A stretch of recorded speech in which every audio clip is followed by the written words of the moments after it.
नमस्कार, एक बार फिर से आप सभी का बहुत-बहुत स्वागत है हमारे यूट्यूब चैनल पे। आज फिर से मैं आप सभी के लिए SOL third semester BA political science honours और ये बुक का नाम है political process in India, Bharat की राजनीतिक प्रक्रिया। आज हम इसके 8वें चैप्टर की तरफ बढ़ेंगे क्योंकि मैंने आपको पहले भी बताया था कि इस पूरे बुक में टोटल 8 चैप्टर आपको पढ़ने हैं, जिसमें से हमने पहले चैप्टर को कंप्लीट कर लिया है, दूसरा, तीसरा, चौथा, 5वां, छठा और 7वां चैप्टर भी हमारा अब कंप्लीट हो चुका है। यहाँ पे मैं आपको बताना चाहूँगा कि इस चैप्टर में सभी 7 चैप्टरों के वीडियोज़ को मैंने यूट्यूब चैनल पे अपलोड कर दिया है और इसके एक प्लेलिस्ट को भी तैयार किया है, जिससे आपको इन सभी चैप्टर को पढ़ने में आसानी हो। आज मैं आप सभी को चैप्टर 8 का पहला पॉइंट जो है दल-बदल की नीति, इसके बारे में बताने वाला हूँ। ये भी आपका वीवीआई पॉइंट रहेगा क्योंकि दल-बदल की नीति जो है वो बहुत महत्वपूर्ण है। आपने क्लास 11th-12th में भी पढ़ा होगा। अब आपको पॉलिटिकल साइंस के ऑनर्स में भी पढ़ना पड़ेगा ये पॉइंट। तो आइए शुरुआत करते हैं दल बदल की नीति की। दल बदल की नीति से आप क्या समझते हैं? दल बदल होता क्या है? इसके रोकने के लिए किस किस प्रकार के कानून का निर्माण किया गया है? तो सबसे पहले हम जान लेते हैं कि दल बदल होता क्या है। दल बदल की नीति जो है वो भारतीय राजनीति और लोकतंत्र में एक महत्वपूर्ण और संवेदनशील विषय है। हमारे भारत की राजनीति में ये जो दल बदल की नीति है वो बहुत ही महत्वपूर्ण भी है और संवेदनशील भी है। मतलब कई जगहों पे इसके दुष्प्रभाव भी आपको देखने को मिलेगा। यह नीति राजनीतिक दलों और उनके नेताओं के आचरण, जिम्मेदारियां और संवैधानिक प्रक्रियाओं से संबंधित है। दल बदल की बात जब भी आएगी तो आप याद रखिएगा, ये भारत के अंदर जितने भी पॉलिटिकल पार्टी हैं, राजनीतिक दल हैं, उनके जो लीडर्स होते हैं, उनके जो प्रतिनिधि होते हैं, उनके आचरण के ऊपर निर्भर करता है, उनके जिम्मेदारियों के ऊपर निर्भर करता है और कहीं न कहीं ये हमारे कॉन्स्टिट्यूशन प्रक्रियाओं से भी संबंधित है। हमारे भारत के संविधान से भी इसका संबंध है। भारत में लोकतांत्रिक प्रणाली के तहत चुने गए प्रतिनिधि अपनी जिम्मेदारी के साथ सदन में अपनी मतदाताओं का प्रतिनिधित्व करते हैं। क्या होता है, जब हमारे भारत में संविधान के हिसाब से जनता के द्वारा प्रतिनिधियों को चुना जाता है, जनप्रतिनिधियों का चुनाव होता है, तो वो जनप्रतिनिधि सदन में बैठकर अपने जनता के द्वारा अर्थात जिन्होंने उन्हें मत देकर प्रतिनिधि चुना है, उनका प्रतिनिधित्व करते हैं, उनके लिए उनके जीवन को बेहतर बनाने की कोशिश करते हैं। लेकिन यहीं पे जब ये प्रतिनिधि मतलब जनता के द्वारा चुना गया जो नेता होता है, वो अपने लाभ के लिए, व्यक्तिगत लाभ के लिए, राजनीतिक हित के लिए या फिर किसी अन्य कारणों से, किसी भी लोभ के कारण, किसी भी पैसे के लोभ के कारण, करप्शन के कारण अपने दल को छोड़कर दूसरे दल में शामिल हो जाते हैं, तो इसे ही हम दल बदल कहते हैं। आप समझिए बात को, जब किसी भी पॉलिटिकल पार्टी के किसी भी प्रतिनिधि को अपने पार्टी को छोड़ के दूसरे पार्टी ज्वाइन करना होता है और जब वो अपनी पार्टी को छोड़ के दूसरे पार्टी में शामिल हो जाते हैं, तो मुख्य रूप से इसी प्रक्रिया को हम दल बदल कहते हैं। इस प्रवृत्ति को मतलब इस प्रक्रिया को, इस क्रियाकलाप को नियंत्रित करने के लिए दल बदल विरोधी कानून और नीतियां बनाई गई है। इस प्रक्रिया को रोकने के लिए कई प्रकार के कानून का भी निर्माण किया गया है, ताकि कोई भी एक पार्टी के प्रतिनिधि एक पार्टी को छोड़ के दूसरे पार्टी में शामिल ना हो। नेक्स्ट पॉइंट हमारा कहता है दल बदल विरोधी कानून का इतिहास क्या है। जो दल बदल विरोधी कानून है उसके इतिहास के बारे में जान लेते हैं। भारत में दल बदल विरोधी कानून की शुरुआत 1960 और 1970 के दशक में हुआ था। शुरुआत ही मतलब एक पार्टी को छोड़ के दूसरे पार्टी में शामिल होना, दूसरे पार्टी को छोड़ के तीसरे पार्टी में शामिल होना, ये सब 1960 के और 1970 के दशक में शुरू हुआ। उन वर्षों में जो दल बदल की घटनाएं थी वो बहुत तेजी से बढ़ रही थी। हर एक पार्टी के जो नेता थे वो एक पार्टी को छोड़कर अपने फायदे के लिए दूसरे पार्टी में घुस रहे थे, जिससे सरकारें अस्थिर हो रही थी, बार बार सरकारें गिर रही थी, सरकारें बदल रही थी, बार बार चुनाव हो रहा था। 1967 के चुनाव के बाद भारत के विभिन्न राज्यों में राजनीतिक अस्थिरता देखने को मिली। मतलब 1967 के समय के बाद यहाँ पे देखा गया कि कई प्रकार के जो राजनीतिक पार्टीज थी वो अस्थिर हो गई। उनमें अस्थिरता देखने को मिला। कई विधायक बार-बार अपने दल को बदल रहे थे। इन घटनाओं को रोकने के लिए, इन प्रक्रियाओं को रोकने के लिए 1985 में 52वां जो संशोधन हुआ है संविधान का, उसके तहत संविधान में 10वीं अनुसूची में एक कड़ी जोड़ी गई, जिसे हम दल बदल विरोधी कानून के नाम से भी जानते हैं। दल बदल विरोधी कानून को रोकने के लिए 52वां संविधान संशोधन किया गया, जो 1985 में हुआ।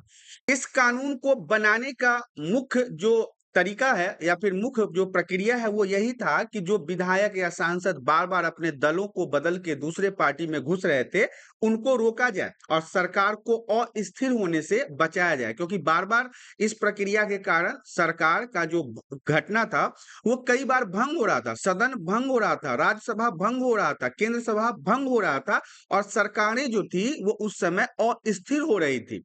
दल विरोधी कानून के प्रमुख प्रावधान के बारे में समझ लेते हैं कि आखिर दल बदल विरोधी कानून जो है उसमें होता क्या है।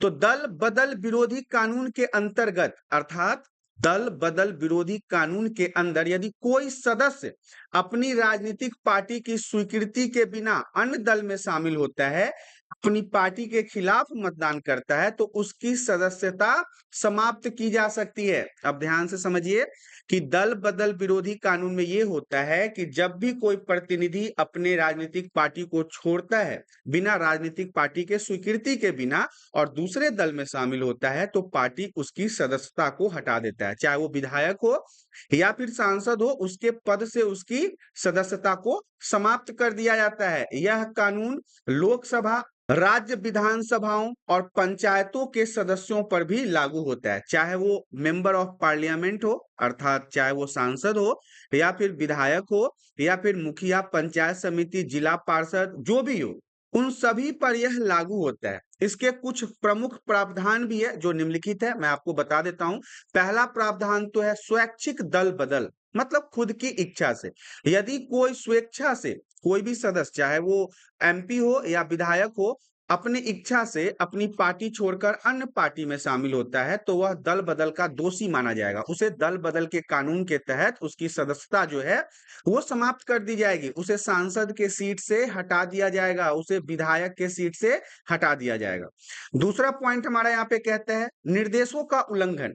यदि कोई सदस्य अपनी पार्टी के निर्देशों के खिलाफ जाकर सदन में वोट करता है, मतलब जो पार्टी ने नीति नियम कानून बनाया है या फिर जिन्हें सभी पार्टियों के द्वारा सपोर्ट प्राप्त है, और ऐसे में कोई विधायक या सांसद उस पार्टी के खिलाफ जाकर वोट करता है, तो उसकी सदस्यता भी समाप्त की जा सकती है। तीसरे नंबर पे हमारा आता है पार्टी के विलय। यदि किसी पार्टी के 2/3 से अधिक सदस्य दूसरी पार्टी में विलय करने का निर्णय लेते हैं, तो इसे दल बदल नहीं माना जाएगा। यहाँ पे ये वेरी वेरी इंपॉर्टेंट पॉइंट है।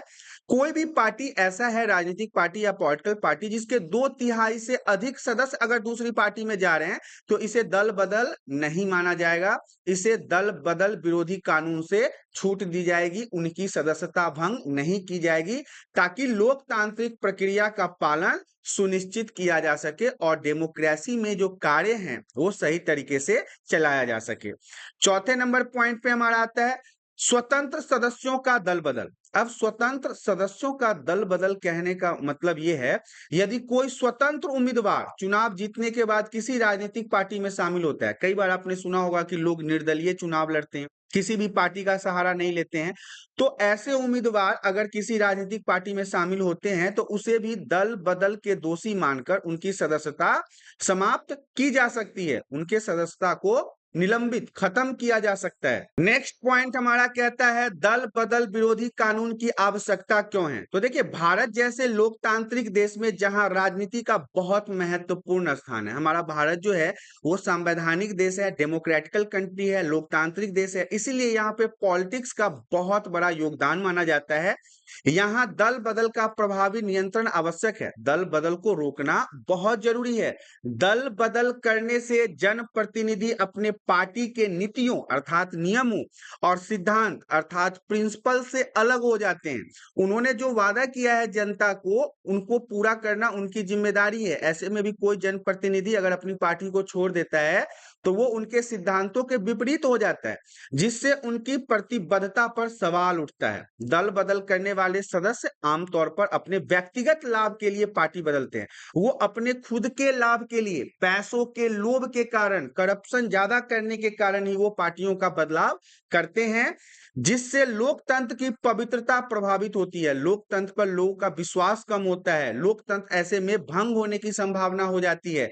इससे साथ ही दल बदल की प्रवृत्ति जो है वो राजनीतिक अस्थिरता, भ्रष्टाचार को बढ़ावा देता है। कई बार सरकारों का जल्दी जल्दी गिरना भी देश के अर्थव्यवस्था को प्रभावित करता है। इससे करप्शन बढ़ता है। इसलिए संविधान के तहत इस कानून को लागू करके दल बदल की घटनाओं पर रोक लगाने का प्रयास किया गया है।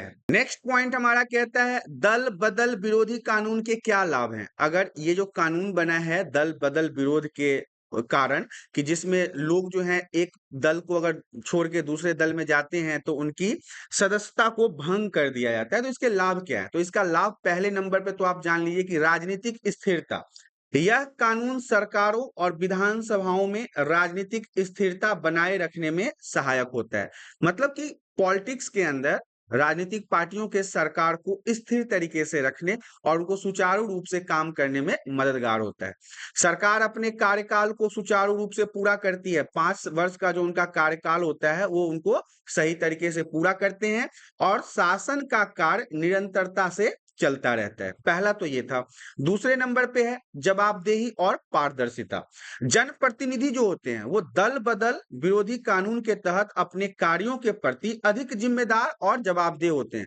जिन जनता के द्वारा वो चुन के आते हैं उन जनता का सेवा करना, उन जनता की समस्याओं का समाधान करना इनकी जिम्मेदारी होती है। इससे यह भी सुनिश्चित होता है कि वो अपने मतदाताओं और पार्टी के प्रति वफादार हैं। जिस भी राजनीतिक पार्टी से वो चुन के आए हैं, जिस भी पॉलिटिकल पार्टी से वो चुन के आए हैं, उस पार्टी के प्रति वफादार हो, ईमानदारी दिखाएं और जो जनता उनके लिए सपोर्ट की है, उनको मत दिया है, उनको भी वो अपने हिसाब से सही मतलब सही तरीकों से लेके चले, उनके लिए अच्छे काम करे।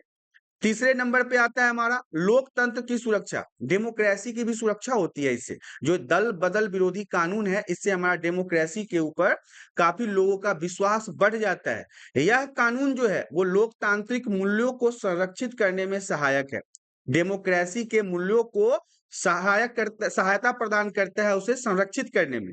जनप्रतिनिधि अपने व्यक्तिगत लाभ के लिए बार बार पार्टी बदलकर जनमत का अपमान नहीं कर सकते हैं।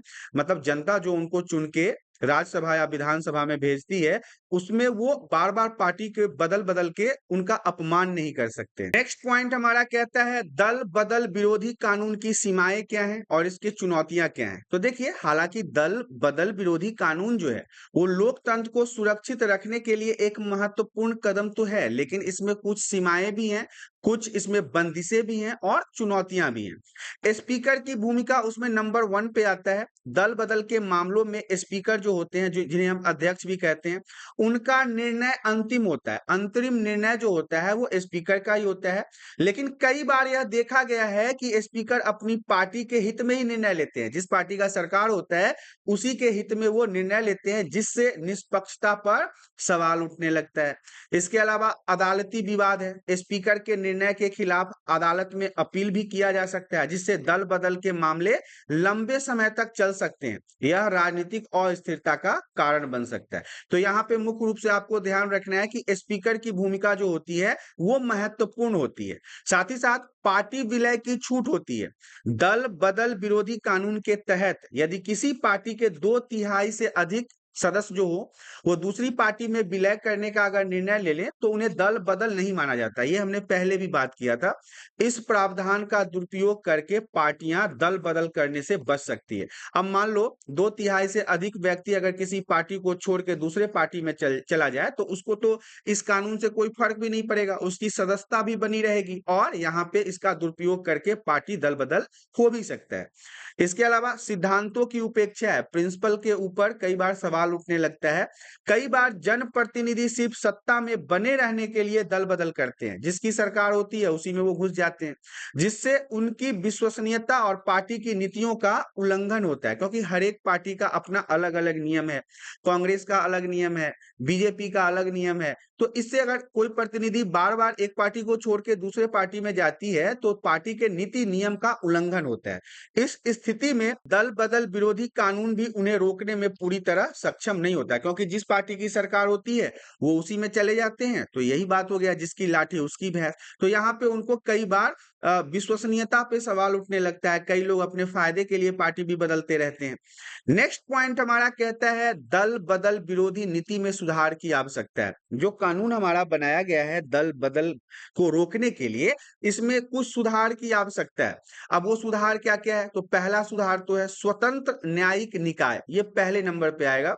दल बदल के मामलों की जांच और निर्णय के लिए एक स्वतंत्र न्यायिक निकाय अर्थात संस्था का गठन किया जा सकता है, जिससे निष्पक्षता के साथ यह सुनिश्चित हो सके कि कैसे लोग किस क्रियाओं के और किस क्रियाकलापों के माध्यम से एक दल से दूसरे दल में जा रहे हैं। साथ ही साथ स्पीकर की जो शक्ति होता है उसको सीमित करना भी जरूरी है, क्योंकि अंतरिम फैसला तो स्पीकर ही लेता है। तो स्पीकर की शक्तियों को सीमित करने के लिए एक निष्पक्ष प्रक्रिया अपनाने की आवश्यकता है, ताकि स्पीकर जो है वो निष्पक्ष होकर अपना फैसला सुना सके। क्योंकि जब सरकार के सपोर्ट में स्पीकर के अध्यक्ष के माध्यम से कोई फैसला आता है तो ऐसा माना जाता है कि स्पीकर ने सरकार के सपोर्ट में ही फैसला सुनाया। इससे क्या होगा, दल बदल के मामलों का निपटारा जो है वो निष्पक्ष रूप से किया जा सकता है। नेक्स्ट पॉइंट हमारा कहता है पार्टी अनुशासन को सख्त करना। राजनीतिक दलों को अपनी सदस्यों के लिए सख्त आचार संहिता लागू करना चाहिए। जितनी भी पार्टीज है उनको अपने सदस्यों के लिए नियम कानून सख्त करने चाहिए, ताकि दल बदल की घटनाओं को रोका जा सके। और इसमें लास्ट में मतदाताओं की भूमिका है, जो वीवीआई पॉइंट रहेगा। यदि कोई प्रतिनिधि दल बदल करता है, एक पार्टी को छोड़ के दूसरे पार्टी में जाता है, तो उसके क्षेत्र के मतदाताओं को भी इसके खिलाफ आवाज उठाने का अधिकार होना चाहिए। जनता भी आवाज उठाएगी कि हम जिस पार्टी के सिंबल पे इनको वोट देके प्रतिनिधि चुने थे, अब इन्होंने पार्टी अगर बदल लिया है तो इनको हटा के हमें दूसरा चुनाव प्रक्रिया के तहत नए प्रतिनिधि का चुनाव करना है। इस प्रकार की अगर जन सुनवाई प्रणाली की शुरुआत की जा सकती है तो जनप्रतिनिधि भी जल्दी दल बदल नहीं करेंगे, क्योंकि उनको मतदाता से पूछताछ करना बहुत जरूरी रहेगा। क्योंकि अंतिम तो आपको पता है कि फैसला जनता का ही होता है। जनता जिसे चाहे उसे प्रतिनिधि चुन सकती है। तो वो फिर मतदाता के साथ अपना राय व्यक्त करके ही किसी पार्टी को छोड़ के दूसरी पार्टी में जाएंगे। अब दल बदल के बारे में हम निष्कर्ष को समझ लेते हैं। दल बदल विरोधी नीति जो है वो भारतीय लोकतंत्र को मजबूत और स्थिर बनाए रखने के लिए आवश्यक है। यह कानून जनप्रतिनिधियों को अपनी जिम्मेदारी के प्रति सजग और जवाबदेह बनाता है, ताकि वो कभी भी जल्द से जल्द फैसला लेके किसी भी पार्टी को छोड़ के अपने निजी फायदे के लिए दूसरी पार्टी में न जा सके। हालांकि इसमें कुछ सीमाएं और चुनौतियां भी हैं, जिन्हें दूर करने के लिए सुधारात्मक कदम उठाने की आवश्यकता है, जैसे कि स्पीकर के पावर को सीमित करना और इसके ऊपर एक निष्पक्ष न्यायिक संगठन बनाना। लोकतंत्र की सुरक्षा और जनता के विश्वास को बनाए रखने के लिए दल बदल की प्रवृत्ति पर अंकुश लगाना अनिवार्य है। इसके लिए कानून को और भी कठोर और सख्ती से प्रभावी बनाया जाना चाहिए, ताकि राजनीतिक दल और उनके नेता लोकतांत्रिक सिद्धांतों का पालन करें और सत्ता के लिए राजनीति का व्यक्तिगत लाभ न बनाए, मतलब अपने फायदे के लिए इनका उपयोग न करें। क्योंकि निजी स्वार्थ और निजी फायदों के लिए कई बार लोग अपनी पार्टी को छोड़ के दूसरे पार्टी में चले जाते हैं। इस प्रकार से आपने देखा कि दल बदल की नीति के बारे में जितने भी इंपॉर्टेंट पॉइंट्स थे वो यहाँ पे समाप्त हो गए हैं। तो यहाँ पे SOL third semester BA political science honours political process in India, Bharat की राजनीतिक प्रक्रिया का 8वें चैप्टर का फर्स्ट पॉइंट हमने यहाँ पे समाप्त कर दिया है। आशा करता हूँ वीडियो में दी गई जानकारी आप सभी को पसंद आया होगा। जानकारी पसंद आया तो वीडियो को लाइक और चैनल पे पहली बार आया है तो चैनल को सब्सक्राइब करें, ताकि इसी प्रकार का एजुकेशनल वीडियो आपको हमेशा प्राप्त होता रहे। आज के लिए इतना ही, धन्यवाद।